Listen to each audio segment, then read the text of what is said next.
Ano oras ka natulog kagabi? Ano oras ka natulog? Umaga na. Bakit umaga na?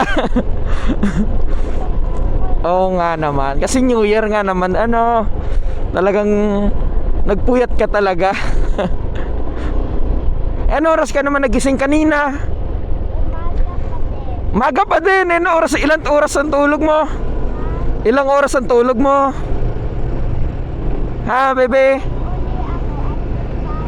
Natulog ka naman ulit. So ngayon hindi ka naantok, ha? Buti naman.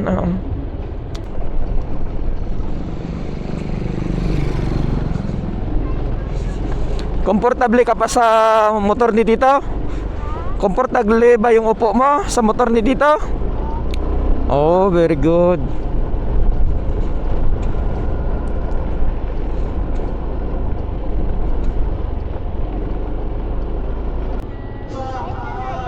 Ito na yon. Sige, hanap na tayo maparadahan.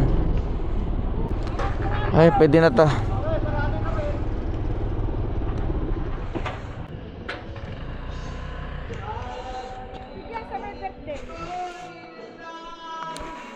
Happy birthday!